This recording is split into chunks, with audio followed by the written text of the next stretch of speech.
want to talk? You want to talk?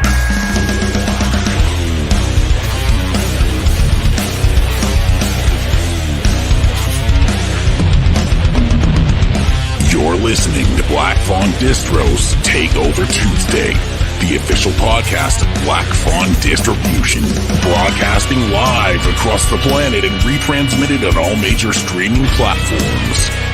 Tonight's program is brought to you in part by Wellington Brewery's Hellas Lager, Deadly Grounds Coffee, Twisted Teas, and of course Canada's #1 genre film company, Black Fawn Distribution. You wanted the best. Well, they didn't make it, so here's what you get. It's really not that bad. You are going to hell.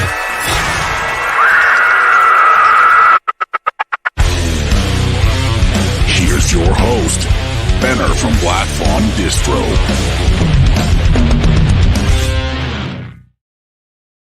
Okay, and welcome back to the program. I am your host, of course, Benner from Black Fawn Distro, and this is another episode from Takeover Tuesday. And of course, I'm joined with my co-host, Kels McNells. Kels, how are you? Welcome back. Thanks for coming back for a third program. This is episode 43 of the show, which is pretty awesome. And hey, guess what? We don't have to do any of that weird, like, sort of introductory stuff. People know who you are. And if you don't, you can always go back and catch episode 41, which we did a few weeks ago with Brigitte Kingsley, which gives Kelly her whole big introduction and long-winded sort of talking spiel from myself. But Kels, how you doing tonight? How you been? I'm doing fantastic. How are you, my friend? Pretty good. We've got a pretty awesome show tonight. Of course, I'm talking about the star of Cult Hero, which is an amazing new sort of like genre-bending action awesome movie that just dropped on home video. Actually, you can rent it on iTunes. Highly recommend that you do it. But of course, the star of that movie, Ry Barrett, or one of the stars, I should say one of the stars, because obviously Liv Collins is also the lead in that movie, and she's fantastic as well. But I highly recommend checking it out. I'm so pumped to have Barrett back on the show. This is his third time, so he's done the hat trick, which I think it's only him and Heather Buckley that have ever been on the program 3 times, which is pretty cool. So we'll have to come up with we've got some hard hitting questions, right? We've been working all week slaving on these questions for him. So it should be pretty entertaining. But hey, listen, before we get to anything, we've got a new format. Everyone knows about it. But of course, let's get to some of that stuff and jump into the news, I guess. Should we do that? Yeah, I guess so, right? Yeah. With the news. Here we go.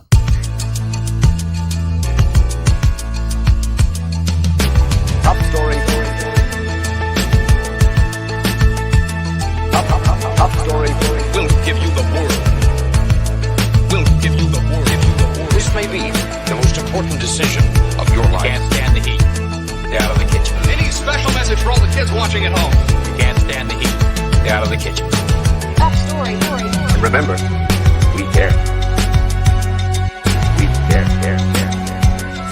There are certain inherent risks that come with the territory. Top story.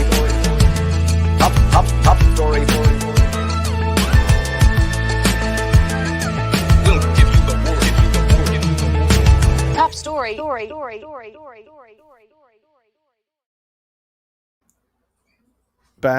We're back with another edition of the news. I've got my hat on. That means it's serious business around here. Of course, I'm talking about new thrills and fresh kills. It's our new news segment. I should have prefaced that by saying we are actually still broadcasting live to YouTube, Facebook, Twitch, and Twitter. Of course, if you have a question, if you've got a comment, please leave it down in the comment section below on whatever platform you're tuning the show in on, and we'll try and include you as part of the program as we go. But listen, of course, new thrills, fresh kills brought to you by Deadly Grounds Coffee. Of course, they are one of our sponsors of the show, and they have just made they've got this new line called Schlockbuster, which is this right here. This one's awesome. It's called the Texarcist. It's peanut butter cup coffee. It's amazing. And of course, I wouldn't be I'd be remiss if I said that Deadly Grounds Coffee didn't make our brand of Black Fawn Distro coffee. Of course, Appetite for Caffeination, Sweet Toffee of Mine, which is now restocked in our store. And shout out to Chris G. I think he's going to be doing some promotion for the coffee, hopefully this week, to let everyone know it's still there. If you need an extra kick, you need some rocket fuel in your life to get you up in the morning, please make sure you pick up a bag, because you know what, we did the marketing for it and we told Brad what we wanted at Deadly Grounds, but he's the master. He's the coffee guru over there, and he killed it for us, as well as all of his other coffee blends and lineups are amazing too. So listen, if you go to Deadly Grounds Coffee, if you go to their website and you use the code Takeover, you'll actually get 13% off your entire order at the store. And also, they're opening up new locations all over the place, apparently. So big shout out to Brad. It was awesome to see him at Shockstock last weekend. And yes, go to deadlygroundscoffee.ca and use the code TAKEOVER for your order, 13% off the whole thing. Okay, that's my spiel, Kelly. Let's get to it. New thrills, fresh kills. Let's go. Top story. What do we got? Well, we've got The Wrath of Becky, which is being released on May 26, 2023. It's the sequel to, I think, 2020, titled just called Becky, which starred Kevin James as a neo-Nazi, which is really interesting to see him take on a much darker role. But of course, this film is fantastic so far. It's from what I've heard, it's been premiering at South by Southwest and got 100% on Rotten Tomatoes from a bunch of reviews from its reviewers. So I'm very excited to see this one. It sounds like it's really brutal, really intense, and basically all the spunky ass kickery you'd want to have as like a teenage girl. Yeah, you were saying it's like John Wick, but with yeah, it's like John Wick for teenage hitman. girls, essentially. Yeah. Which Very I'm cool, all about that. Yeah. Yeah, so that's hitting theaters in May 26th, and of course, Yes. let's dive into the body count as well, because we've been talking about this. Is one of the things we wanted to keep a close eye on too, is just like box office performance of horror films or genre films in North America as well as globally. And of course, Evil Dead Rise continues to slay at the box office. We got $60.5 million domestically, $132 million globally, and it's only been out for a couple weeks. I should say, Kelly, you know what? The last episode, I kind of grilled you for not seeing Scream 6, and it would be remiss if I didn't say that. No, I have not watched Evil Dead Rise, but I'm going to see it this week. So Good. I just ran out of time, and I apologize for that, but I should have an update as to what I think about the film. But listen, if you haven't, if you want to check out our review of the Evil Dead franchise as well, we just did a Hot Stove from Hell. I'll just throw up the banner here. Takeover Tuesday, Hot Stove from Hell. Of course, great episode that you can check out on YouTube. And we had some awesome guests and talking about the Evil Dead franchise, which kind of excluded the new one because it hadn't come out yet. But Right. we're hoping to update. I will get on that. So Yeah, I'm it's my sorry. turn to grill you Sorry. on this. Fire up the Comments on the box office though. What do you think? Do you think do you see horror kind of? It still seems to perform like really, really well. Yeah, Lots of hits from absolutely. last year, and this seems to continue that trend. Yeah, absolutely. I feel like horror is kind of becoming like a bit of a heavy hitter at the box office just in general, which is really fantastic to see because it means we're going to be getting more of it, which is amazing. And I feel like this film in particular, Evil Dead Rise, which is an excellent film that you really should see. I greatly enjoyed it. A fantastic continuation of the franchise. It kind of goes in a bit of a different direction. I really enjoyed it. I think you will as well. And I encourage you to see it so that I can talk to you about it a little bit more in depth because it's really, really great. Okay. To be saved for a future episode. Perhaps. Absolutely. Okay. All right. Perfect. So just our upcoming events. Of course, we've got Niagara Falls Comic-Con coming back down to Niagara Falls on June 9th, 10th, and 11th this year. Of course, Black Fawn Distro is going to be heading down there as part of the Falls Horror Fest, which is the horror section inside of Niagara Falls Comic-Con, which is really, really cool. They've got a killer lineup this year, including I think it's almost like I'm pretty sure it's a full Terrifier 2 reunion. Which is very, really cool. And, Doug Bradley's going to be there. I think Kane Hodder's going to be there too. So if you're a horror fan, you definitely want to come to this one. They usually have a pretty good lineup of guests each year, but this one's pretty big. So yeah, we were so busy, and I'll be honest, we were kind of like, I don't know, are we going to have time to go? And then we saw the lineup. We got to go. So we'll be down there. And then I think myself and yourself, the two of us are going to be doing a panel down there. That's the word in the street. Mystery panel. Mystery panel. That's because we've already planned it out, and it's a big mystery for everyone. Yep, we've planned it very thoroughly. That's right. Not because we don't know what we're doing on yet, but No, trust us. It's gonna be a really, really cool stuff. We'll think of something to do. I don't know. We're tossing around some ideas. We might even do a live. Maybe we'll do something live, like on for the show from Niagara Falls Comic Con. I don't know. We'll see. And speaking of all that stuff, do we want to tell the people kind of what we're doing for the next episode? Or are we going to save that next hot stove? Next hot stove. I think we can talk about it. We don't have a date for it yet, though. We gotta clarify there. We don't quite have a date yet, but the idea is to do it before Niagara Falls Comic Con. We're actually going to do our next Hot Stove from Hell episode of Takeover Tuesday on the Terrifier series. So we got some cool guests lined up for that. Make sure you check that out. Keep your eyes peeled on social media. Check out our Instagram. We'll be posting about that very, very soon. But I think, hey, you know what? For people that are tuning into the program live, thanks so much. We really do appreciate you. And you get the tidbits of information before anyone else. So, okay. So let's move on to the chopping block, right? So we did this fancy new graphic. Check it out. So fancy. Okay, so this is our second chopping block episode, which is just myself and Kelly decided, hey, let's do a little review section. We love physical media. We love streaming media. We just love movies in general. We just want to give a quick shout out to films that we think have sort of, are worthy to go check out. And, just our personal opinions. This doesn't mean anything. I don't know. We don't come to your house and lecture you if you don't watch these movies, but we're just saying, listen, if you're looking for some cool stuff to watch, check this out. Kelly, what do you got for us for streams and screams? I want to recommend a little film called Deadstream that is currently streaming on Shudder. I saw this as part of Fantasia Fest this past year. Reviewed it for iHorror.com. It is super duper fun. I am such a fan of found footage horror film, or that type of weird kind of subgenre that's being created of like influencer horror, which is kind of bizarre in its own little field. That's beginning its kind of snowball into an actual set subgenre. But this one is super fun. It's really cheeky, really silly, really goofy, really slapstick. It kind of reminds me of like a Gojiram Haunted Asylum meets Evil Dead 2. So it's just kind of got that really great combination of fun and humor and horror and really, really gross stuff, which I greatly appreciate. Awesome. And of course, you said it's streaming on Shudder right now. That it is, yes. Yeah. So if you've got a subscription to Shudder, I believe you can get that through. I think you can get that through Amazon too. It's like an add-on. You can, as well. absolutely. Yeah. So really, really great. It's still a great streaming platform for SVOD. So worth it. If lots of great content on that on that platform too. So make sure you check out Deadstream.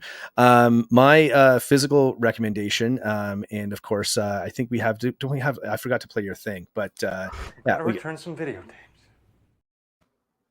My recommendation for getting physical this week is Nightmare Alley, the new Del Toro film that just came out. It came out a while ago. Obviously, it came out last year, but this is the 4K release from 20th Century Studios, which I think is like whatever, it's a subsidiary of Disney. Hey, Disney, take note. We talked about this last time. You don't have a Barbarian release, which is ridiculous. But this Nightmare Alley release is absolutely phenomenal. If you haven't got a 4K set yet, or haven't dived into the format, this is one of the films I would tell you to start with. It's just the colors. It's very, very, it's very, like, it's a dusty film. It's obviously set in the 30s. But everything is so crisp and clean. It looks fantastic. The lighting in it pops really, really well.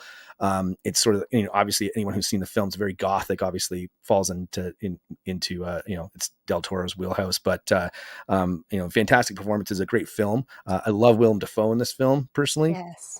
And also I just, and Bradley Cooper, amazing, as well as Cate Blanchett, of course. If you have a 4K set, if you're looking for something kind of like, just like, you want to put in a film to test out and show your buddies and show your friends and say, listen, here's what 4K can kind of bring. It's really, really awesome. And when you sit down and watch the full movie on a 4K set, it's enveloping. Like, you really do feel like you're in the movie and you're part of it. So Nightmare Alley, that's my recommendation for getting physical. And before we go into our next section, we said this last time, we said, listen, we've got a prize, and that prize was a copy of Smile on Blu-ray, as well as a Salem Frights Toque. We said we'd pick a winner for the best person, or the best comment question that we had on the show. And of course, Kelly, do you want to announce this? Yes, I would love to announce this. So winner chicken dinner. Yep, is Brie Cupfer. You are our winner. Brie asked the best question on episode 41 of Takeover Tuesday with Bridget Kinsley. So please get in touch with us. There is an email address. I think it's takeover@blackfawndistribution.com. You can also message us on Facebook, Instagram. Find a way. We don't know where you live. We would like to know where you live. Not in a creepy way, but just so we can get you your prize. So get in touch with us and we'll be sure to send something along to you shortly. Awesome. And of course, we will verify who you are. You left a comment, I believe, on YouTube, so we'll verify that. So there's no funny business. But please let us know. We'll get this prize out to you. And I believe we have another prize. So and also we decided to start this just so we could play this one sample. So let's play it. What's in the box?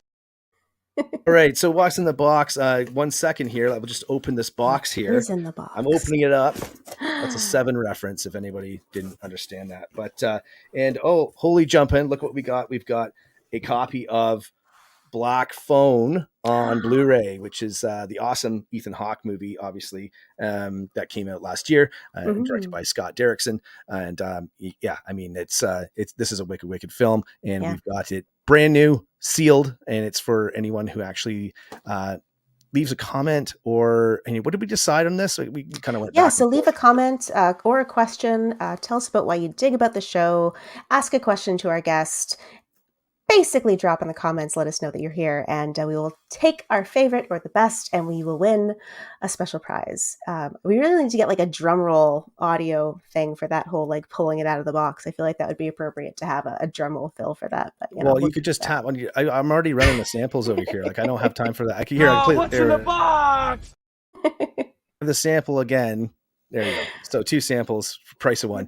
I'll see what I can do. We'll see if we can get a drum roll going. Yeah, hey, let us know if you want a drum roll for the What's in the Box segment. Leave a comment down in the comment section below on whatever platform you're listening on or tuning in on. Of course, we're broadcasting live to YouTube, Facebook, Twitch, and Twitter, and of course, rebroadcasting on all the major streaming platforms as well for podcasts, including Spotify and iTunes. Of course, if you're listening to a rerun of this, you can't really enter this contest, but make sure you tune in live next time and we'll see what we can do, right? So anyway, listen, we've got a lot of stuff to get to. We've got Ry Barrett here. He's in the green room right now. He's getting ready. He's getting prepped. I can see him. He's giving me the thumbs up. It's awesome. But of course, before we get to anything, that's the end of the chopping block. And we'll see you next time on the next episode of the chopping block. That's what we do here. We say everything twice and then I get cut off by the same.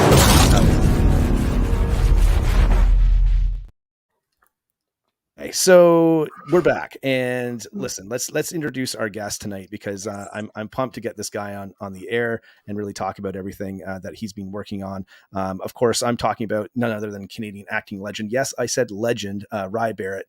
He is the star of the explosive new action flick Cult Hero, which was recently nominated for 6 Canadian Screen Awards. And we're going to get into talking to him about working with Collingwood Film Co., which is obviously quote unquote from the Globe and Mail, the rogue film studio that's actually made this film, which is getting a lot of great publicity, a lot of great push, and of course it's available on iTunes and wherever else you can grab films. So Ry Barrett, he's also the star of an ungodly amount of other films, including The Heretics, The Demolisher, Life Changer, The Drownsman, In the House of Flies, If a Tree Falls, Antisocial, Ejected, Never Lost, and Exit Humanity, just to name a few. We'll be chatting about the directors he continues to work for / maybe I want to say slave for, but this this guy contributes everything he can into every performance. He does really lay it on the line and puts up so many great sort of contributions to Canadian genre film.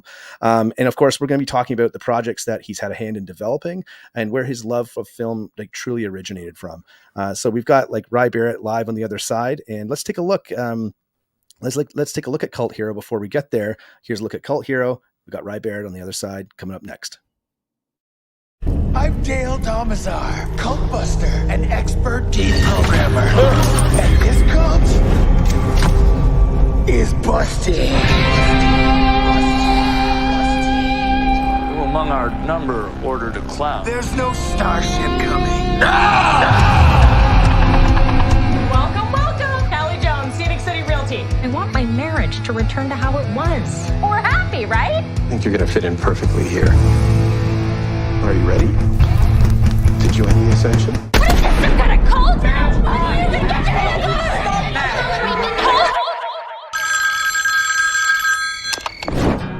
I'd like to report a cult here in Owen Sound, so I need a cult buster. And I guess you're my guy, so I need you to go there. Who are you? And burn them to the ground. Last time you'll ever see me, I'm going home, ascending to glory. This is the last time. About that job offer. Accepted. I'm never gonna go down. This may be the last time. We may have a bidding war. You'll get infiltration, extraction, and all I need is my per diem, gas filled lodging, maybe a haircut. Whatever's going on here ends now! Bradley, I'm here for you, honey! You need me a hell of a lot more than I need you. Don't tell me what I need. This is insane. Attention is the way. His name is my name. My name is your name. My name is just the same.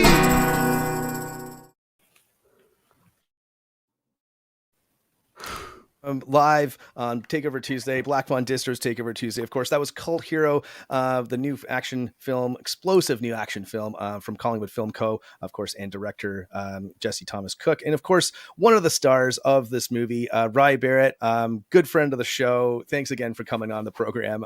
Love having you here, man. How you doing? What's going on? Good, guys. Thanks for having me. Awesome. Doing So, good. I mean, if anyone couldn't tell, this film is an absolute blast. It's so funny and it's so ridiculous in a good way.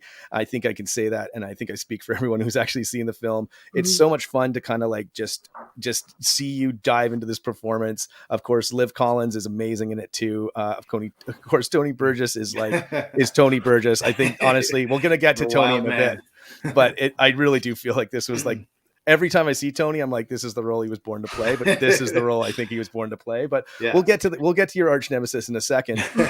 But listen, man, just like if I don't even know where to start with this, but I really wanted to dive in with like, you play this insane character called Dale Domazar, who walk us through the character for people out there who might not know without giving away any spoilers. And of course, maybe like where you started drawing the inspiration from. Obviously, a lot of it was on the page, of course, but it takes someone like yourself to kind of say, okay, here's what we're going to do with this guy. Walk us through that process. Like, how did you get from point A to point B?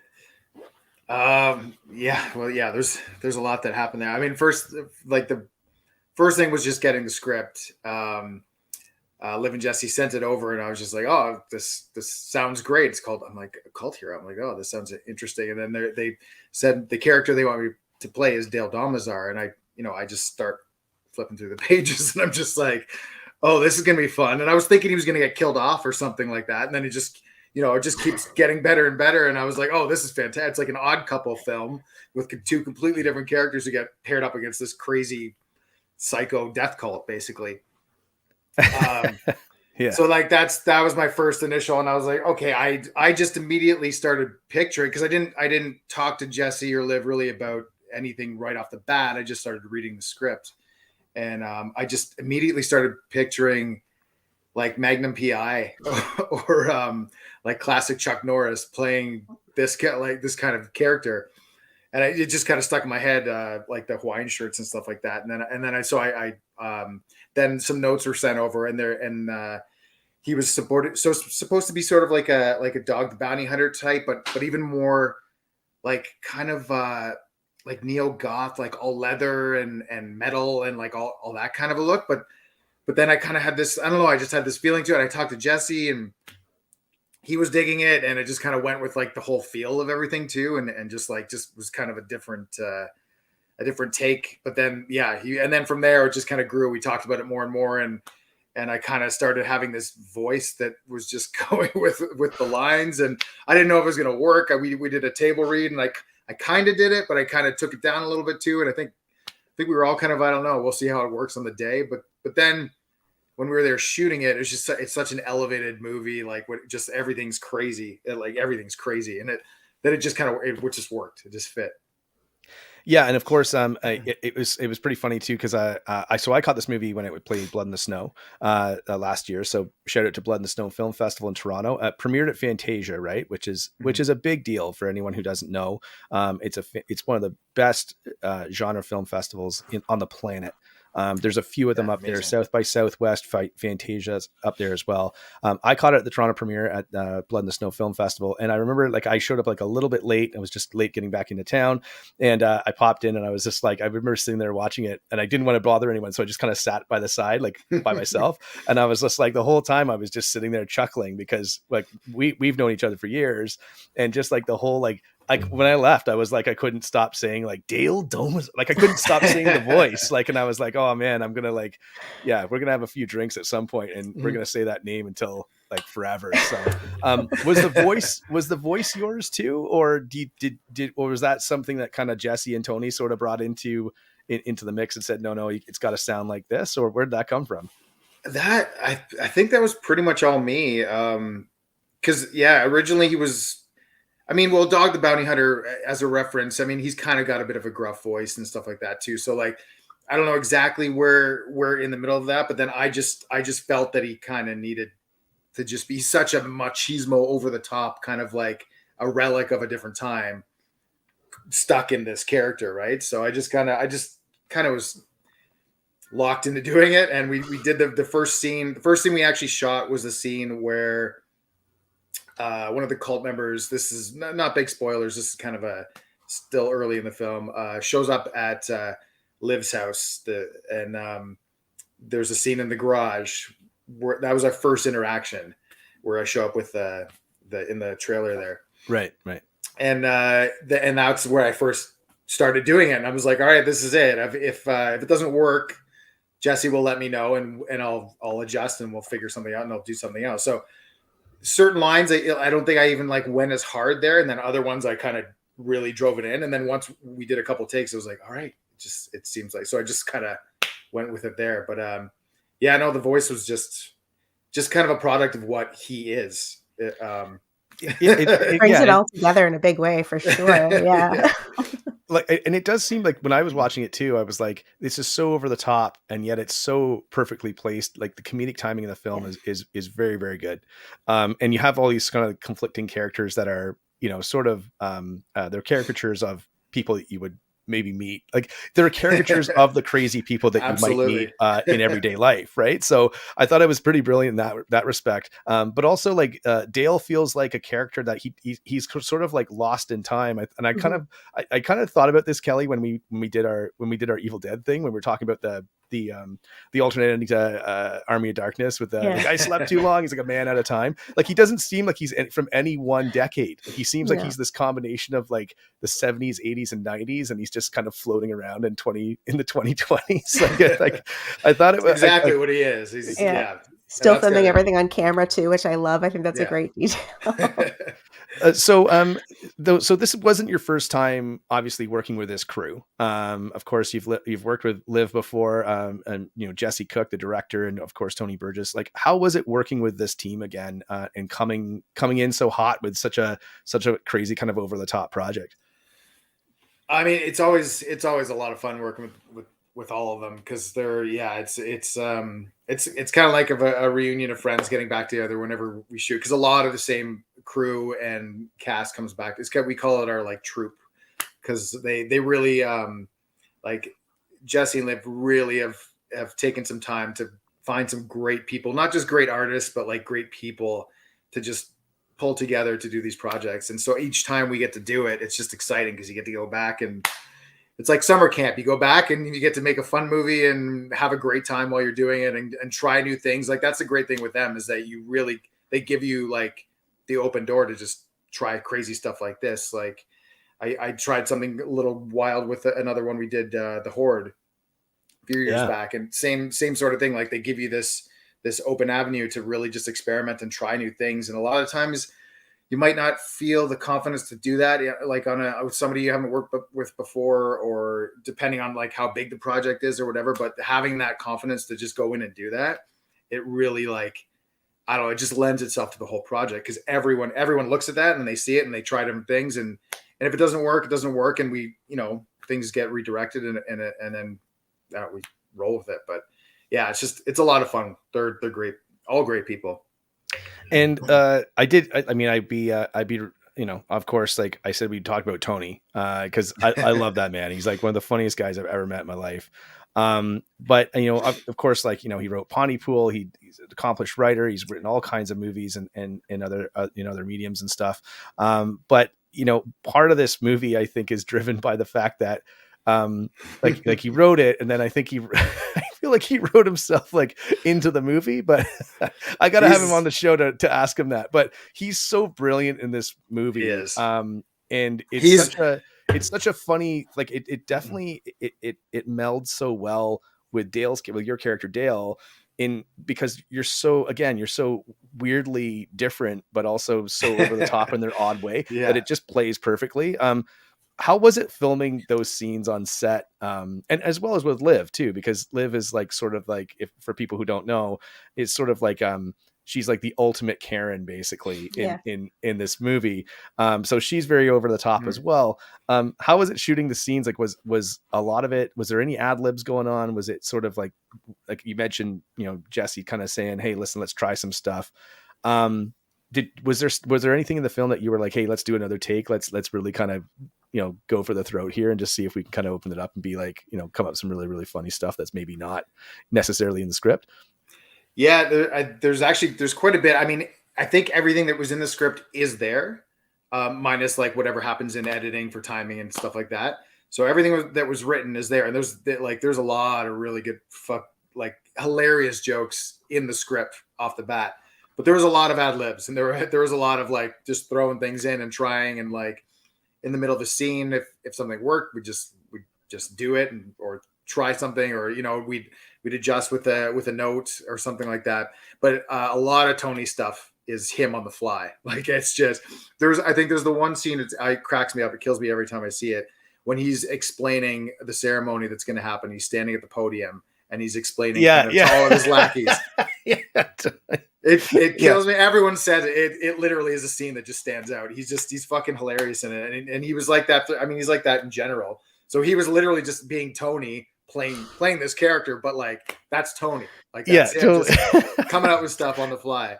Kelly, we got to get Tony on the show. Like we have to, like we might have to book 3 hours, but yeah, we got to put in a good word for us, Garrett. Like Liv is the same way. Like there's a scene where she does a tour of the house, this like broken down shackle of a house that we end up setting up a kind of a trap or whatever. And she did a bunch of just ad-libbing on the spot doing the tour, where she's like talking about being a songbird and like playing the piano and doing all these just random things, walking around the house. And like, that's what we'd all kind of do. And like in the moment, if it called for it, if there was an open spot to do it, we would throw something in. If it worked, it worked. If it didn't, it didn't. Awesome.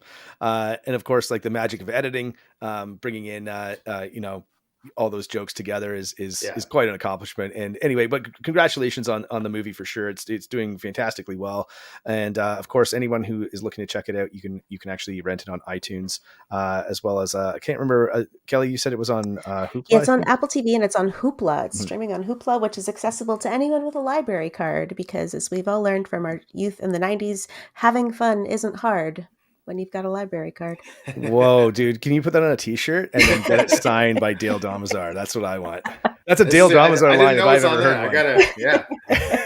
What is it? Life isn't hard if you have a library card? Having fun isn't hard, and when you've got a library card. It's from Arthur, my friend. I might have to do like a little promo clip and use that for the thing. Yeah, absolutely. So, hey, listen, we got some comments rolling in. Thanks everyone for tuning in. Of course, we're broadcasting live right now to YouTube, Facebook, Twitch, Twitter, and of course, rebroadcasting on all the major streaming platforms, including Spotify and iTunes. Of course, lots of shout outs to Apple tonight, which is, obviously is great for them. But of course, if you can sign up, you can follow us on any of those platforms. We'd really, really appreciate it. Of course, please subscribe to the YouTube channel, ring the bell, smash the button, do whatever you need to do. But it really does help get us, our show out there, and of course, spread the word about really, really cool projects like Cult Hero. So, thanks everyone for tuning in. We might have actually a top. We said at the start, listen, what's in the box? If you want to win a copy of Black Phone on Blu-ray, You just need to leave a wicked comment, or tell us, like, ask our guest a question, or tell us how you rep the show and what you love about the show, and we'll pick someone for the next pro. But check this one out, Kelly and Barrett. You'll appreciate this too. Quick question from Sean. Hey there, I'm at a baseball game right now, so I can't watch the show. Just wanted to say have a great show.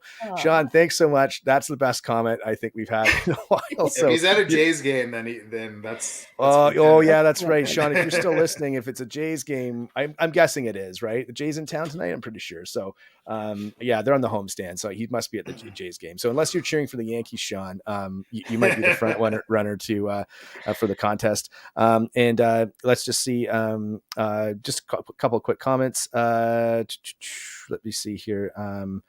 Oh yes, we need a Kevin drum roll, I guess. Maybe that's supposed to say Kelly drum roll. I don't know. No, I think it's Kevin. Oh, Kevin. Okay. Yeah. I've got a drummer downstairs. I'll just get him to put together a drum roll. Oh yeah, of course. Oh wow. Okay. Yeah. Okay. So, yeah. Okay. You know who I thought I thought we were still talking about Becky. That's where my so yeah. That's an inside joke, everyone. We'll tell you later. And of course, John McIsaac popping in here. Go Hurricanes. Benner with the flex, I guess. I don't know who I'm going for in the Stanley Cup Finals. I'm pretty disappointed, of course. We all know why, but also, like, no Canadian teams yet again. The Final Four is, I don't know. Anyway, I don't want to get into it. Barrett, we can talk about hockey a little bit later. But Alexander's just saying, hello, Mr. Barrett. Hello, Alexander. Thanks for tuning in. And let me see. There's a bunch of questions in here. So cheers, man. Trace Cramp, of course, what's in the box, and she did say something about the Polkaroo. She's still never. I was met waiting you. for that. Yeah. Tracy is one of the people that actually helps us out at various conventions and stuff. Tracy, we love you. Thanks for everything you do for us. But also, over the years, has never met Ry Barrett in all of these. I know, it's weird. We've been at the same conventions probably hundreds of times, but do you want to give a shout out to Tracy live on the air? She's on. What's up, Tracy? Yeah. There you go. One of these days, right? Say one of you is Batman. Like, you can't be in the same room together. Exactly. Yeah, exactly. So again, if you've got a question for Barrett, if you want to just please throw it down in the comment section, and we'll try and include you as part of the program tonight. Okay, so let's I wanted to Kelly, any other questions you had for Cult Hero before we kind of move on, or what do you think? Oh, for Cult Hero, my goodness. I absolutely love this film. I caught it at Fantasia Fest and had a blast with it. And in terms of, like, your inspiration, I know you talked a little bit about Dog the Bounty Hunter and all that, but in terms of your inspiration for the physical look of Dale Domazar, like, where did that costume to come together? Was that you involved in the costuming? Was it someone else involved in the costuming? Because it really kind of seals the whole package, I think. Yeah, the Hawaiian shirts was kind of that was a big Magnum PI kind of throwback to, and him, and early Chuck Norris stuff. Honestly, like, a lot of people see the Macho Man stuff because there is some of that in there too, because he's just he's an idol, right? Mm-hmm. He's one of the best, but I also threw in, like, I kind of look at it in a simple way. He's basically Dirty Harry meets Ace Ventura. Like, when you simplify it, that's exactly kind of who he is. And but our wardrobe, Carrie Keeling, who was nominated for CSA for it. Of course. Yeah. She brought a lot of this. I bought a couple of things, but then she brought a whole bunch, like a ton of stuff. And a lot of the tactical things that he wears in those certain scenes and little details. She had all these little cool details that just added so much to things. And so, like, yeah, it was like a kind of an idea that I had with those shirts, but then thrown in all these other elements that just made it so much better. And there's some great practical effects in the film as well. Like, there's some really fantastically bloody, gory moments. Can you talk a little bit about the practical effects and how those were all put together? Yeah, there's some great stuff in there. Especially, so the one scene specifically is it's one of the opening sequences. If anyone who's seen it knows which one I'm talking about, there's a big cult sequence, and it goes into it was a complicated practical special effect that was literally it was production teaming with like special effects, teaming with camera, teaming with basically it was everybody working at the same time, because there's this big contraption built basically to strap one of the actors to, that he could tuck his limbs down underneath, and his legs and his arms, and then the entire thing would pull apart, so it looked like his arms were cut and legs were coming off at the same time. Like, this was all timed with, like, it was literally everybody involved, and the timing had to work perfectly because the blood had to come out at the right time that the wood slid out, and it was literally production, special effects, and camera, and all the actors all kind of working all. It was one of those moments where I was watching. Because I was just standing back. I didn't have to do anything for the scene. I was just kind of standing there watching everything, and then they turned around and I had to react. But watching it, I was just watching it in awe of, like, all these people who came together, did these fucking amazing to make this just great scene. And it's like, it is a key moment in the movie that sort of like kicks off a lot of the plot too. So yeah, it was amazing watching that. And they were all nominated for CSAs too. So that's amazing. And was the Hawaiian shirt? So let's go back to this Hawaiian shirt for a second. Like, did you pull it out of the closet? Did you find it somewhere? Did someone give it to you? And then you were like, yeah, okay, now we're getting, if I pair this up with a mustache, now we're cooking with gas, right? Yeah. But was there a moment where the Hawaiian shirt came into play, or was that? I think I had bought one recently just to wear, because it was like a thing at the time. Everyone had a Hawaiian shirt on for some reason. But then, wait, you mean it's not a thing anymore? I bought new Hawaiian shirts. I'm sure it's still. It'll even be more of a thing now, I guess. I don't make it a thing. Yeah. But it was just, I don't know. I had one, but then it was just reading the script, and when I thought of Magnum PI, I just did a quick Google search of images, and he popped up wearing this beautiful Hawaiian shirt with shades on and a fucking awesome mustache. And I was like, that's what he should look like. I don't know why, but yeah. And then it just turned into like even more of a joke of like, what if he just has a million Hawaiian shirts and just is constantly wearing a different one. And then when he goes into like tactical mode or whatever, he goes full like army gear kind of thing. So yeah, perfect. You got to relax a little bit, right? Yeah, I mean, yeah. And I did create a whole backstory to it to make it sense in my own mind, that he wanted to be a pro surfer and was injured and just always hung on to those things, and then went into the carnival scene, and then that just that's a whole other story. So, which is a classic. That's almost like the classic. Like he's all pro quarterback, high school quarterback. But he blew at his knee in senior year. Yeah, and then they went. And then the Dahmers kids went into the carnival scene after that, and then.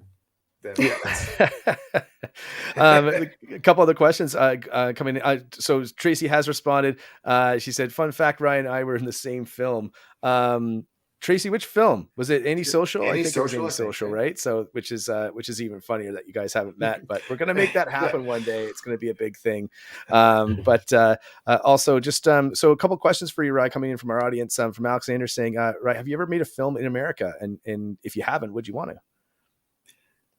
I don't think I have yet. No. And I would, and I absolutely would. There was a couple times where some things were kind of happening and things were on the go, and then it just didn't happen for whatever reason. But yeah, I absolutely would. And no, I haven't shot anything down there yet.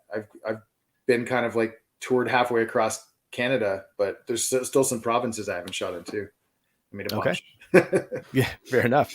And another quick question here. So what was your hardest scene to shoot? I'm guessing they're referencing Cult Hero. So we'll go with that. Maybe it's your hardest scene to shoot ever. But what was your hardest scene to shoot in Cult Hero? Cult Hero, probably it was just, there was one day where we had there's a scene where I'm giving a presentation to Callie, and she's more just worried about doing a presentation of the house. So we're completely just thinking of different things at this time.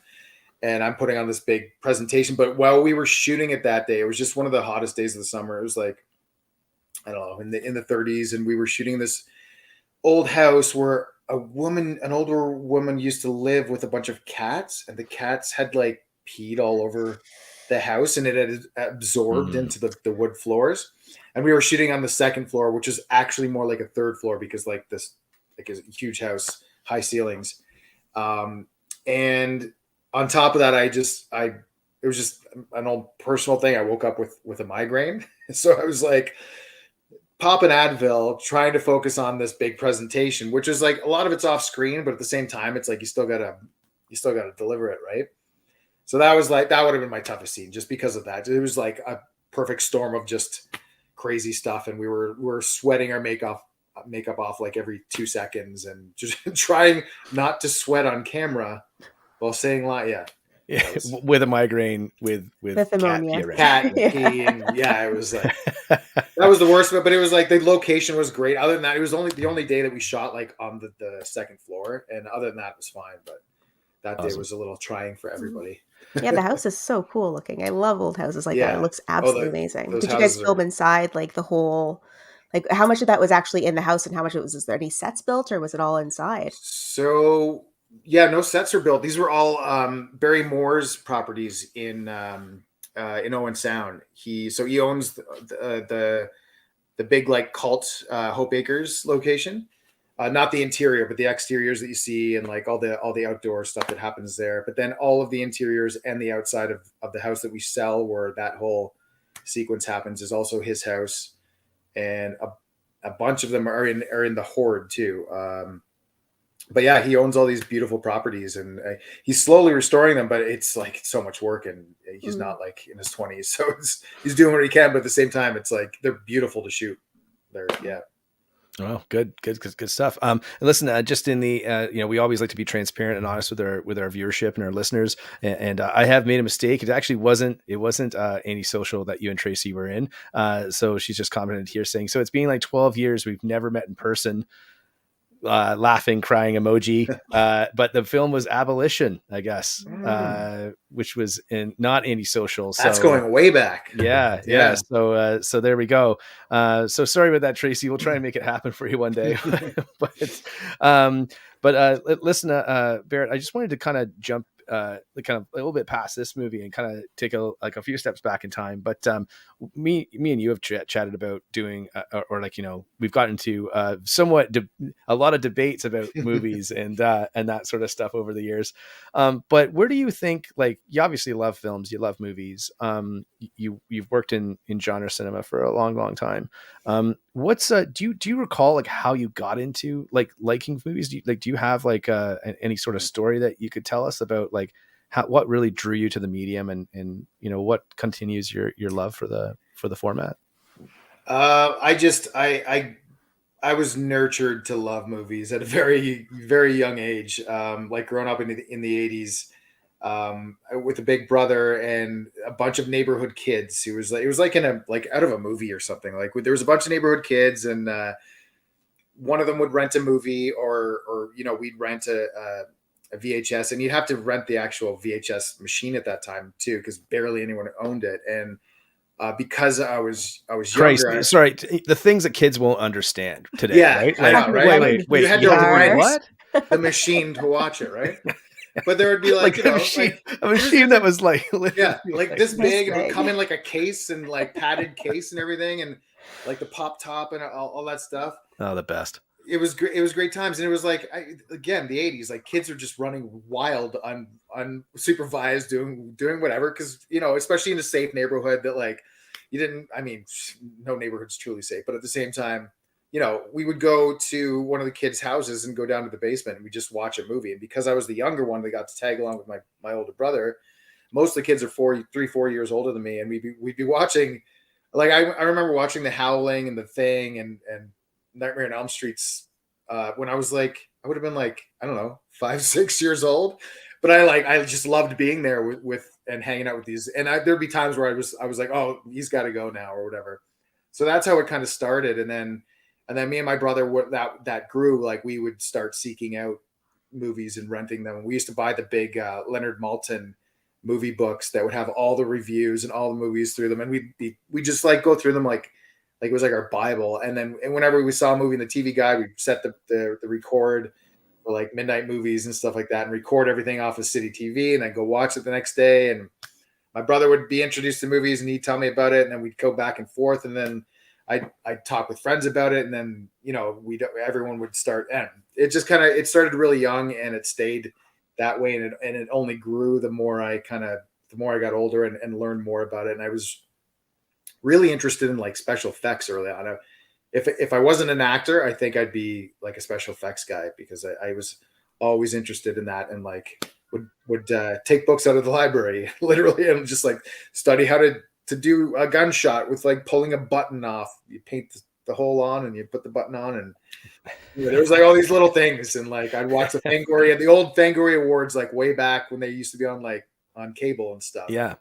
And all that stuff. Anyway, that's how it started. And then Chad and Gabe, when they came a knocking.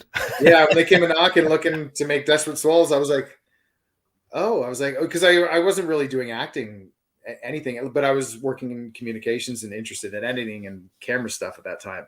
Mm-hmm. And then they wanted me to play the role in it, so that kind of kicked off the acting side of it. And then I fell in love with it. I mean, I was already doing acting in high school and stuff, but I never saw it as something I could do.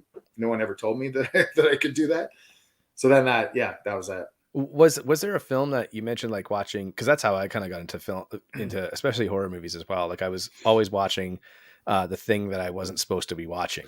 And I remember going to this guy who lived down the street. He had older brothers too.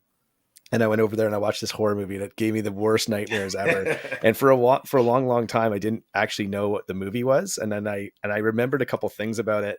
And then I had said something to somebody, and somebody was like, "Oh, I know what that movie is. It's Alive." Creepy baby. This was like years ago, but like I was just like, "Oh, is it?" And I watched it again. I was like, "Wow, it's like so different." Like watching it now as like an adult, but then I must have watched it when I was I was probably like 6 years old. So good.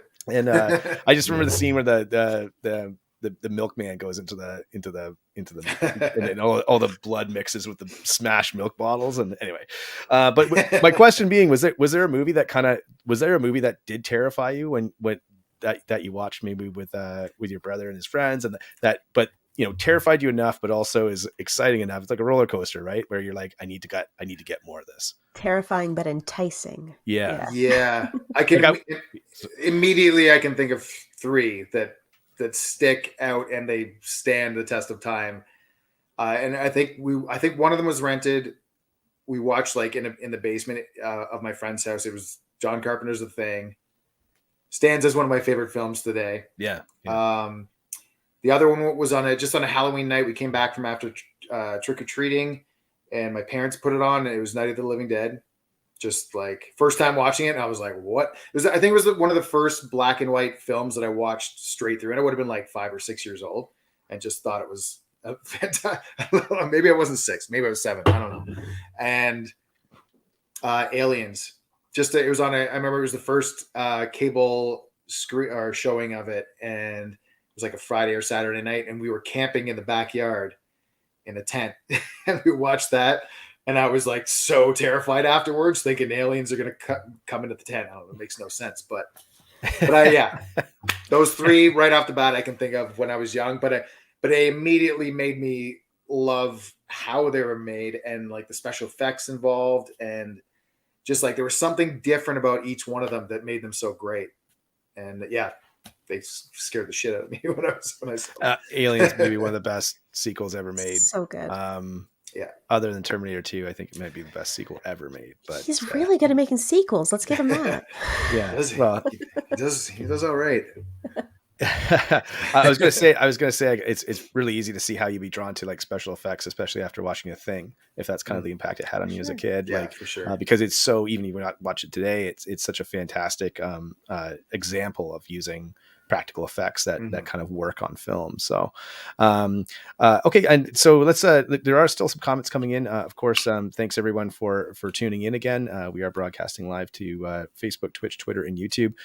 Please leave your comments in the comment section below, and we'll try and include you as part of the broadcast. Of course, we'll rebroadcast this on all the major streaming platforms, including Spotify and iTunes as well. If you are looking to get in touch with the show or have a recommendation for myself or Kelly, please drop us a line at takeover@blackfawndistribution.com. I'll just throw it up on the screen there.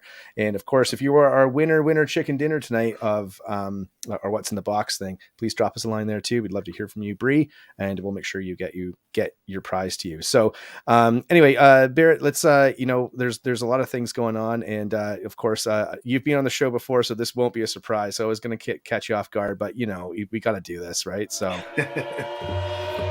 Whoa, that sound means it's time for rapid fire, the hard-hitting question and answer segment brought to you by Wellington Brewery's Hellas Lager. Hellas Lager? Hellas, yeah. All right, so I have to crack this open. Of course, I'm cracking open. Well, I'm cracking open actually a delicious SPA, which is also made by Wellington because I ran out of Hell's Lager today. So I apologize, Wellington, but this is a great beer too. But this is Kelly. Do you want to give our viewers just a shout? Just tell everyone what rapid fire is about, and then we'll get some questions. I have to have a big sip of this because it's my last time. You gotta chug it for a good second. So rapid fire is a section of the show in which we throw some rapid fire questions at our guest. It is up to you to answer in a condensed or elongated format. It's up to you. Just answer the questions and we'll throw them at you as quick as we can. All right. Yeah, that's exactly right, Kelly. That's exactly what we practiced in rehearsal. Okay, so let's get to it. So Barrett, you've done this before. No surprise to you, but guess what? I was thinking about going back and asking you the same questions, which I thought would be funny, but let's get to it. Okay, so rapid fire. Tell us more. In an alternate universe, is the film The Heretics a gritty sequel to Cult Hero, or could it be a gritty prequel? Oh, I say prequel. Prequel. Okay. Makes Awesome. sense. Okay. Because maybe those events like really altered how Dale worked after that. It shaped him. It made him go into the cult busting business. Is my theory. Yeah. Right. Hey, yeah. Yeah. That was a legitimate question we had too. It's not just a way for us to sell copies of The Heretics, which is available on Black Fawn Distro in our store, blackfawndistribution.com/store. Okay. So rapid fire, you got to pick one. You have to pick one. Who is the more lovable director? Jesse Cook or Chad Archibald? Oh, fuck off. Not answering. You got to pick one.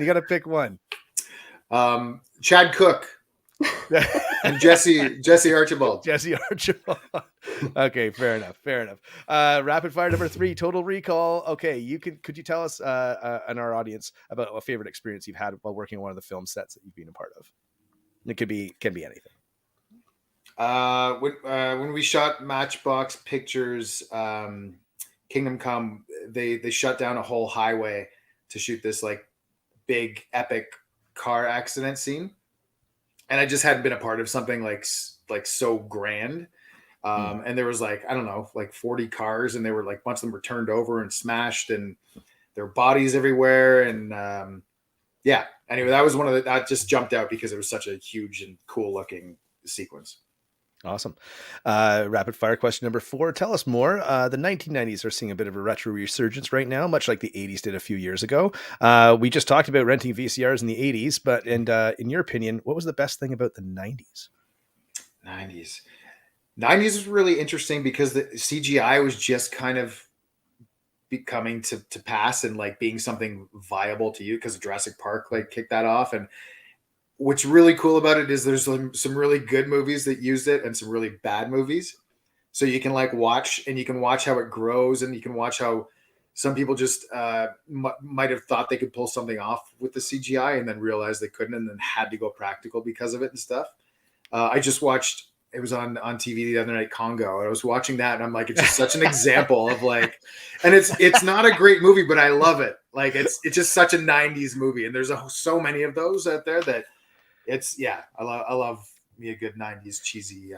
I love Congo because there's a line of dialogue in there that's Ernie Hudson comes up to, there's those guys looking at the moon or something, and Ernie Hudson's just he hears the sound of the gorillas in the distance. And he's that sound means that every gorilla in a 500-mile radius or something wants to have sex with you. So I can't remember what the actual line was, but it's so ridiculous that it's But I love Ernie Hudson too, so he says Yeah. it's so like The cast is legitimate. amazing. The Tim Curry is so funny in it too. He's like, "The lost city of Zinj." Yeah.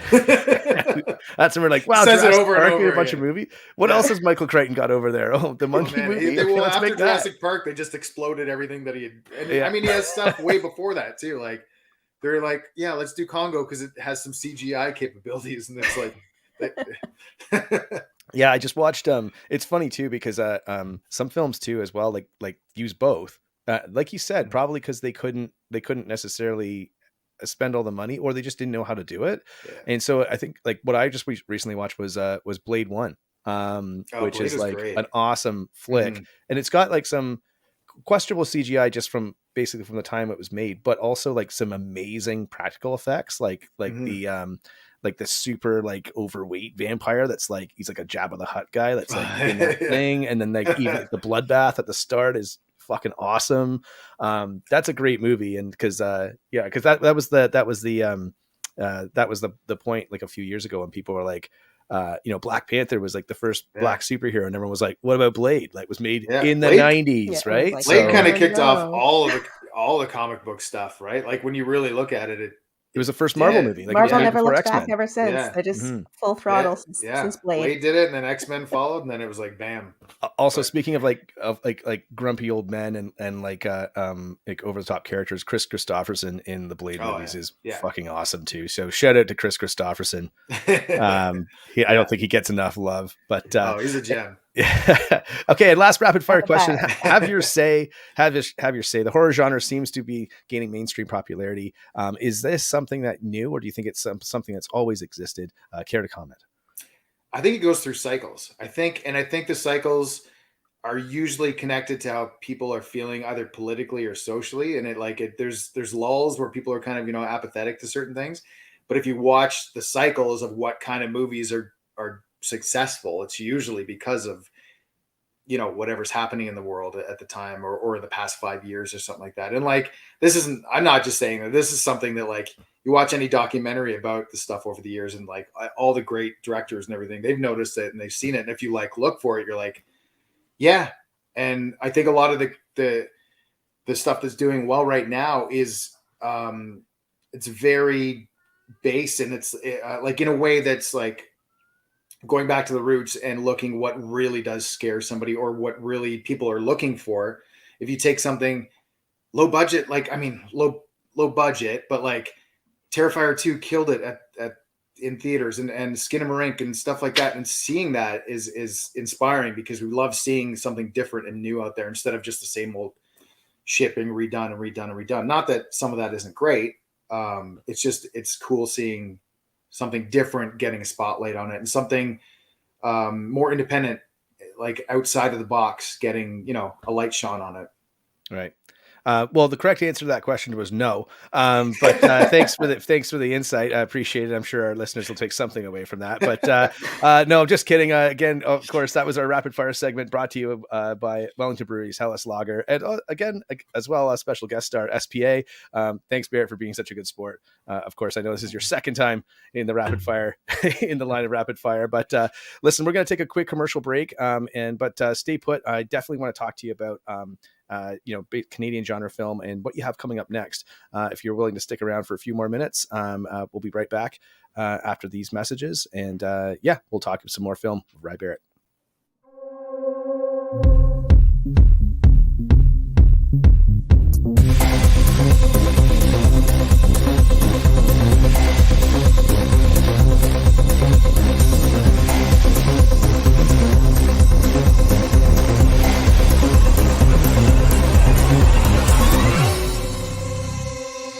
Black Fawn Distro. Movies, merchandise, available now at blackfawndistribution.com. Okay, and we're back with the star of one of the stars of Cult Hero, Ry Barrett. Ry, thanks for sticking around. I appreciate you being such a good sport with rapid fire, but also I thought about it, and I was like, I wonder if Bender's going to ask me the same kind of stuff. And I was like, should I say the same answers? I was trying to remember what I said. You'll have to go back if you're looking for the first episode of Takeover Tuesday with Barrett. You can check that out. It's actually, I think, I'm pretty sure it's on our YouTube page. If not, it's definitely on our Spotify page, which you can check out. So I can't remember the number of the episode. I think it's 30 something, but it was a while ago. And you also came on and were a guest on our hot stove, our very, very first hot stove from hell, which is when we analyzed the Scream franchise. And of course, you just mentioned Terrifier 2 before the break there. We're doing our new next hot stove from hell, which is coming up, which will date to be announced shortly, but will be on the Terrifier series, Terrifier 1 and 2. We've got some really, really cool guests, potentially some people that worked on the second movie, which is pretty cool as well. And also, I did want to just I'm just going to throw myself up on the screen here a little bit, because Barrett, I thought you would get a kick out of this. I was going to include this in our chopping block section as a movie to review, but it doesn't really fall in the horror genre. And myself and Kelly kind of made a commitment to each other. We would only rep horror in the chopping block, blah, blah, blah, blah, blah. But it's the digitally remastered version of No Holds Barred with Hulk Hogan and Tiny Lister. Of course, Zeus from WWE. I just watched this movie and it did remind me a little bit of Cult Hero. Obviously, you just mentioned the Macho Man reference as well. This movie is ridiculous, and it's one of the best films I own. No rule. Zeus, and he's like, yeah, no rule, no ring, no ref, no rules. I just watched this with my buddy Straps, Kelly. Myself and Straps will see you down in Niagara Falls. But we just watched this, and I got to tell you, like, for some reason, I had seen the movie in like a long, long time. And I always thought that the show that they were on was called No Holds Barred. Like when I was a kid, like I haven't seen this movie since I was like, I don't know, like 8 years old. It's been a while since I've seen the whole thing. But the show is not called No Holds Barred. It's called Battle of the Tough Guys.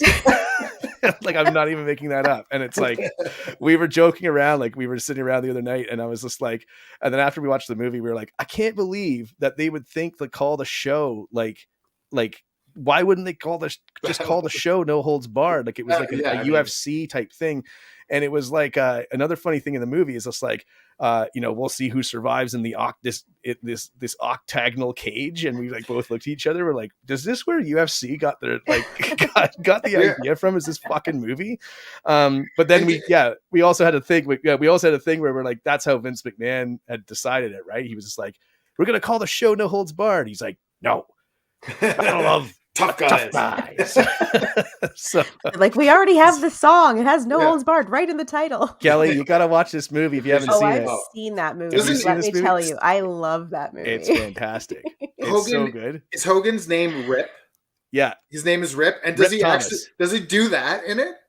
Dude, is that where I got it from? No, he does this. Okay, so hold on. He does this something thing like that, right? Where it's not like this, or like you'd think it's like he curls his one finger over. Yeah, I remember being weird. I didn't think about that until right now. Because I thought it's the stupidest thing. And the other thing I've seen, it's like, why? And then at one point he's got that on the back of his jacket, like it's like a bicep that he's doing this, and it says "Rip" on the back. It's like, oh, that's amazing. I completely forgot about it. I hadn't seen that in years, and I saw a clip came up, and it totally reminded me of it. And the scene where he beats the shit out of the car and then pulls the guy out. And he's like, they make Hogan even more Hogan than he's ever, like, he's like elevated Hogan. He's like Godzilla level of Hogan. And then they also try and make him like somewhat of a leading man halfway through the movie. It's like a love interest. It's so much fun because it's so fucking weird. But then he's holding that guy and he's like, Dookie. Yeah, because the guy shits himself in the and then it cuts, and that's the end of the scene. Yeah, that's just it. That was the weirdest fucking scene. And there's a couple of scenes too where like sorry, the reason I wanted to mention this is because it kind of reminded me of Dale Domazar a little bit. You mentioned the Macho Man thing, and one of the special features on this is the actual, like, there's a tag match between Zeus and Macho Man and Hulk Hogan and Brutus Beefcake. There's the only two special features on this release are two WWE matches, which is amazing. Zeus ended up going into the WWF after that, right? Like, yeah. And then it was all a big tie-in, but the movie doesn't make any sense. But it's like there's certain scenes where like happen that I'm like, I watched it and I was like, shouldn't this scene happen before the last scene that we just watched? But Don't worry about anyway, it. Yeah. anyway, listen, bonus chopping block recommendation, No Holds Masterpiece. Barred.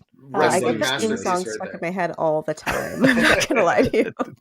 It's barred. It's so good. Who sang that one? Because I feel like it's one of those guys who did like a bunch of those. It's Jim Johnston. Jim soundtracks. Johnston was that he was like the guy who worked at Did all- WWE that Yes. made all the songs because He and did the the whole reason they Pal did- Driver album, right?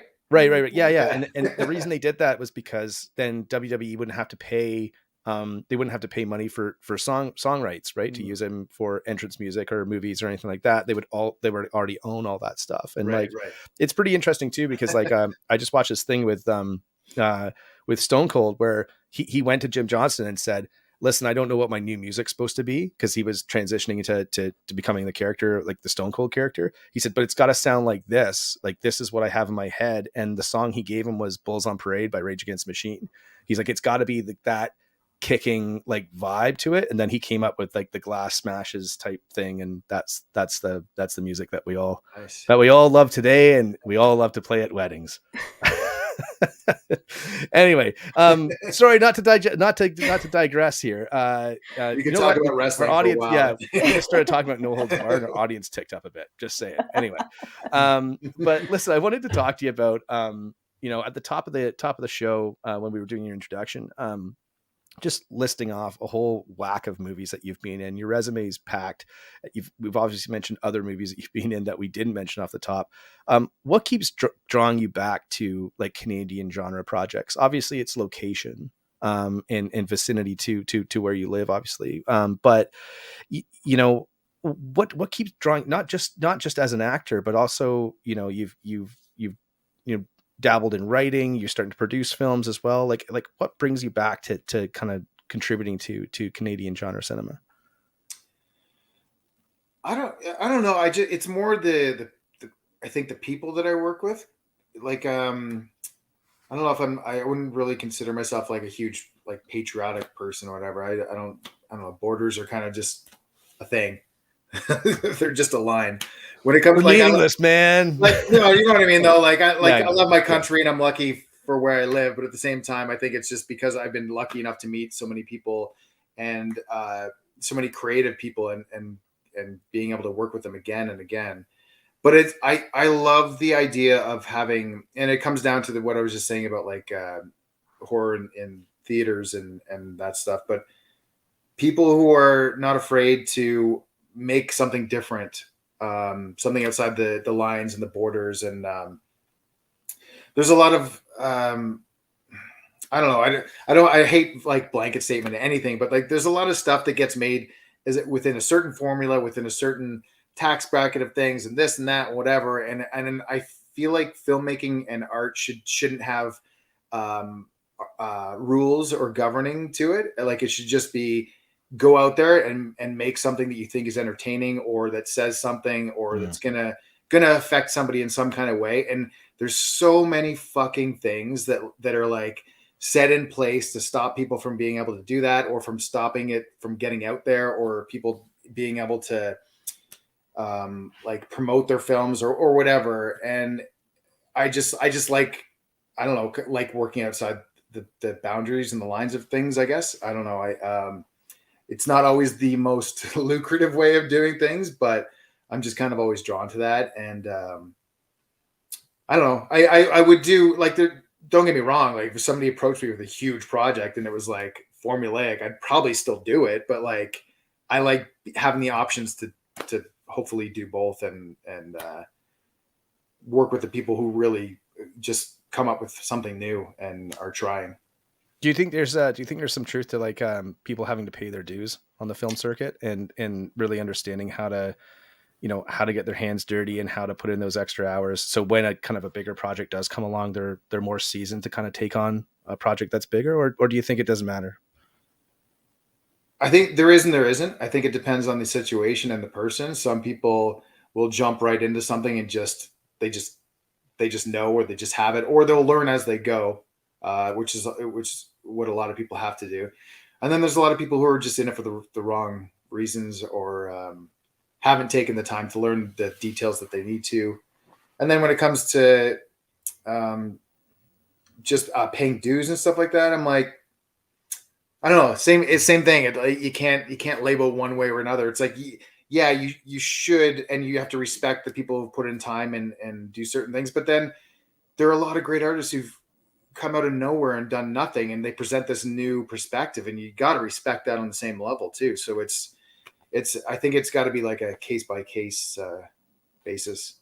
I know I was really personally I was really pumped when the Globe and Mail put out that article about Collingwood Film Co, because I have, you know, I've sat around on a couple of decks talking to Jesse about just, you know, Canadian film, about, you know, waiting around until you can make something or actually going out and making it. And the fact that like they got this big headline, I can't remember. I'm going to try and pull it up, but just like the Rogue film company, the company that's operating like outside the lines, like what you were just talking about. How did that make you feel? You obviously read that article. Like, how did you? I mean, I'm very proud of them, and I'm very proud that they got that coverage, and the CSA awards was like, we were all kind of like, I mean, not that I didn't think that any of them were deserved or anything, but at the same time, a lot of genre films specifically, and not massively funded films and stuff like that, don't get any kind of attention sometimes when it comes to like international or national recognition on a lot of different levels. So it was really cool seeing that, and seeing people just enjoy and have fun with the film, and like not have to look at a film as being, oh, it's not about a serious topic, and it's not about this, and it's not about that. It's just a joy of filmmaking and just a good time. And like, sometimes that's what a good movie is. It doesn't have to necessarily make you, not that there's anything against, because I love films that make me think, and I love films that like break barriers and open up new doors and stuff. But sometimes a film is just fun, and that's okay. You know what? It's and sorry, I just want to, just for our listeners out there. So the headline in the Globe and Mail was "Rogue Horror Film Company with 6 Canadian Screen Award nominations finds glory in guts," from Brad Wheeler at the Globe and Mail. Shout out to Brad Wheeler, because that's an awesome article, and a really great way to use kind of like a national spotlight to shine some light on a smaller Ontario company that's actually been making films like this for a number of years, with yourself and others. So awesome. You know what? It's funny. You just mentioned the you know, movies that make you think and stuff like that. And me and my buddies, like growing up, we always had this kind of thing where we said, like, there's movies and there's films. And films are like, you know, when I watch like say like Saving Private Ryan or Schindler's List or, you know, Taxi Driver, like I consider those films. And I consider stuff like, you know, even like, you know, even the Dark Knight trilogy or like Jurassic Park, like those are movies, right? Like they're made. And I think it's funny because I think Scorsese was trying to say that about Marvel films, I think, when he got asked that question. And for some reason, I don't know why everyone thought they could break Scorsese over the coals, but like he was just saying like, yeah, Marvel movies are like amusement park rides, like park rides. They're a little formulaic. Doesn't mean they can't be fun, but they're not necessarily like films. Are not necessarily like high grade cinema, which I would agree with, but also like you can enjoy both, I think. And I think that's important to remember. Right. But also as well, like that's why films, like silly films, can be 4 out of 5 and serious films can be 4 out of 5 or 5 out of 5, because you just have to rate them in the context that they're provided in. Right. Yeah. I mean, and they can be both too. Like there's a lot of film movies out there that have like done things that have changed the way cinema was made too. And you know, you look at James Cameron, you can use him as an example where you're like, is it a movie? Would you consider it a movie or a film in that context sort of thing, where you're like, you change the game with a lot of things, but it's still a popcorn flick at the same time.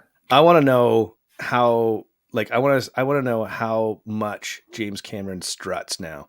Like, I bet you he just struts everywhere. Because when they were like, "Oh, Avatar 2," it's like, it needs to make 1.8 billion or something to break even, and he was just like, "Yeah, okay, like, you know, hold my beer." Like 2.8, whatever it made, like just 2.5 or whatever. Anyway, he's not an idiot, and he knows international sales is what really matters overall. It's not just like domestic. He's looking at everything, and he knows he's an intelligent guy. I mean, we were just talking about this on I think it was the last. I can't remember if we did this on air at all, Kelly, but we were talking about how especially coming out of the pandemic, like, and the box office and theaters being a lot of theaters being in jeopardy and people not knowing for sure whether or not audiences would come back. And, my take on this is, like, a lot of people said Top Gun 2 saved the box office. I'd say Top Gun 2 probably saved the domestic box office. And I think Avatar 2 probably saved the international box office. But two big budget, huge movies, right, that have done amazingly well and found their audiences yet again being sequels. So it's interesting to see how interesting to see how that plays out in the future. But myself and Kelly always talk about how horror is like sort of like it's holding down the box office consistently with decent quality projects. Good original stories, I think, is a big thing. People going into a theater not knowing actually what they're going to get. And an audience that like such, I don't know if there's another audience that is like with horror audiences. Like they're looking, like we're addicts. We want, like, it's like it's a ride. Like, it's like we need that. We're looking for something. And if it's not, if it's not our jam, then we'll look at the next thing and whatever. And you don't have to trash that because it's not for you. Maybe that next thing is, or maybe this is, or whatever. It's like somebody's looking for something specific, and every time you go and then you find it, it's a ride. It literally thrills you. And every horror fan is gonna go and check it out because they're like, that might be my thing. Yeah, and when we did the Evil Dead, I think, I can't remember, I think it was James from Shockstock who said this, was like, Evil Dead 1 picked up steam because it was the movie that no one was supposed to see, and younger kids heard about it from older kids, right? And they said, oh yeah, you gotta watch this movie, but don't tell anybody about it. Yeah, don't tell anybody about it, right? So it's funny how that because kind of, that still seems to have, I think, word of mouth still has legs at the box office, especially when it comes to horror, where it's like, oh yeah, that's a good movie, you should go and see it. And then people go, okay, well, yeah, maybe I will. And then I think horror fans, I think we talk more than other film fans, I think, a little bit, right? Sure. So I feel like you can also get away with pretty much anything in horror. Like, as a genre, there's a lot more flexibility than you can find in pretty much anything else. Even fantasy and sci-fi, like, there's still some rules that you have to adhere to. Horror, there are no rules. Everyone can get away with pretty much anything you want. You can create any world you want. You can create any villain you want, any story you want, and people are just going to go along with it because they just want to have a good time. Yeah, and it's horror is, it's like it's like the Borg from Star Trek. I know it sounds like absorbs. It assimilates. It takes every genre and can assimilate it all into horror. For sure, and like, we want to see all of that. So like, absolutely, why not? Yeah, perfect. Resistance is futile, man. Go with it. Before we go on a half-hour Star Trek tangent, listen, Barrett, thanks a lot for sticking around and being part of the program. Love having you back on. I was just saying, you're the first. You're the second person that's been on 3 times, I believe. I think Heather Buckley, and she was on the very, very first episode of this show, which is pretty awesome. But yeah, congratulations. You're a 3-time guest. So thank you very much for giving us your time, not only tonight, but the past 2 times as well. But please, before we go, let us know, like, what's coming up for you and what kind of film projects do you have coming up next? I guess I got to promote that stuff too. We don't have to. We can. I know. I mean, I want to, obviously. Yeah. I know. I don't have the details of where, because we're going right into festival seasons. All the submissions are being made right now and everything. So I don't know where any of these are going to have their first screenings. I know one for sure is already done its run. Chamber of Terror is going to be available to the public very soon. I don't know details on it, so I don't want to say anything before announcements are made or anything like that. So that's one of them, Mike Pereira. And then Cult Hero obviously is out there. Same team who did Cult Hero from the Collingwood Film Co. We have a new one called the Hyperborean. The Hyperborean. It's a bit of a tongue twister. You got to say it a few times, but it's like wait, does it have the Borg from Star Trek in it, or Borean? I don't want to. No spoilers. Yeah, but expect more of what Collingwood gives you. It's a genre mashup. There's a crazy ensemble cast. It's hilarious, and I don't want to say anything because it melds in a lot of stuff. And if I say something, I might give something with it I'm not supposed to. And then so I shot that and 2 other films last summer. One of them was In a Violent Nature that's coming out very soon. That's a Shudder production. Chris Nash directed that. Cool. And it's I'm really stoked about that. There's an amazing special effects team involved. Steve Kostansky and bunch of people involved in that, and it's basically like if you're to take a slasher movie like Friday the 13th or anything that takes place kind of in the nature in the forest and meld it with an art house kind of perspective film from the killer's view. That's basically what this is, and it's such a flip side of what most people have seen. So I haven't seen anything since we shot it, so I'm really stoked to see that and see where it goes. What was that one called again? In a Violent Nature. Yeah, that's a great title too. Yeah, I think I heard that. I think it's gonna do well because it was thinking of like how it was shot and the special effects and everything involved, and it's such a cool idea, and the script is really good. It's just I think that one. Well, Steve's a FX genius, right? Like, yeah. And watching it in person, and like Chris and like everyone on board they're all like geniuses when it comes to that stuff too, and you're watching them. Anyway, I don't want to give anything away because we'll have to get Steve on the show too because I'd love to have him. I'd love to pick his brain on everything special effects wise too for sure. So, well, listen, Barrett, thanks so much. Go ahead. I got to say a couple more, or else I don't want to get in trouble. Cheat from Matchbox Pictures that I did Kingdom Come with a couple years back, and Open Your Eyes. Greg Sager. That one's kind of like an Adrian Lynn meets like Paul Verhoeven kind of like sexy thriller mystery kind of. I don't know. I don't want to say anything else about, but same thing. Shot that last summer. It's coming out. Another one, Dangerous Rumors. It's kind of more like it's like a crime heist. Lots of different characters, almost like a Pulp Fiction kind of intertwining characters, and all this crazy stuff happens. Cool. And Kilgore in the Grizzly Abyss, which is the DeRushi brothers.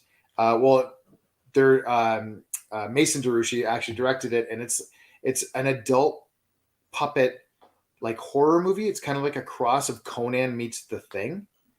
Okay. And it's been shooting. It already it did its campaign, and we already recorded the voices for it. But I don't know if we're re-recording. I don't know details yet. That one might still be doing some work. But that's it. All right, I got it all up.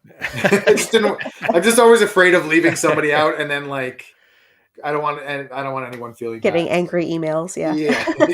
Well, listen, that's a full slate, and of course, I'm sure you'll be announcing stuff where people can check those films out when they're done, ready to go on the festival circuit. But that's super exciting, man. I mean, it's great to it's fun watching all of your films and what you've gone on to do. Of course, working with not only like the Collingwood guys and or the Collingwood team and the Black Fawn team and stuff like that, and you continue to work with. And it's pretty easy to see why. I think your dedication and your sort of like your passion for not as anger, Kelly, as passion. But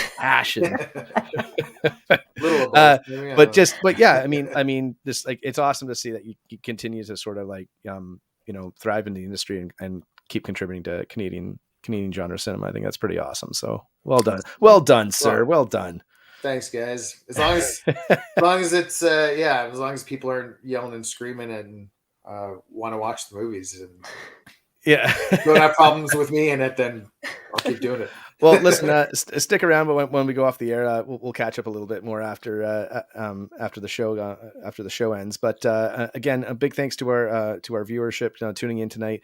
Of course, we were broadcasting live tonight to Facebook, Twitch, Twitter, and YouTube. And of course, if you're catching the retransmission on Spotify, Apple, or Google Podcasts or Amazon Music or whatever, we do appreciate you as well. Thank you very much. Of course, if you're looking to get in touch with myself or Kels with any sort of recommendation for the show, or if you have a question or want us to touch base on something or review something, please drop us a line at takeover@blackfawndistribution.com. Of course, we will be back in, we'll be back soon. Of course, our next episode is going to be the Hot Stove from Hell Terrifier edition, which is super cool. And then we'll have some more guests interviews coming up afterwards as well. Of course, I'm your host, Benner. Kels McNells, thank you again for running my co-pilot tonight, or being my co-pilot tonight. Really do appreciate you being here. And of course, our guest tonight, Ry Barrett, Canadian acting legend. I love saying that just because he's a guy I know, and people think I'm big stuff when I say it out loud. So thanks again, everyone, and we'll see you on the next episode of Takeover Tuesday.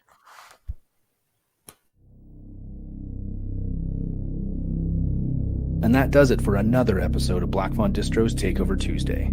Thanks for tuning in. If you enjoyed tonight's episode, please remember to like, follow, share, and subscribe, and help us spread the word about the program and our incredible guests.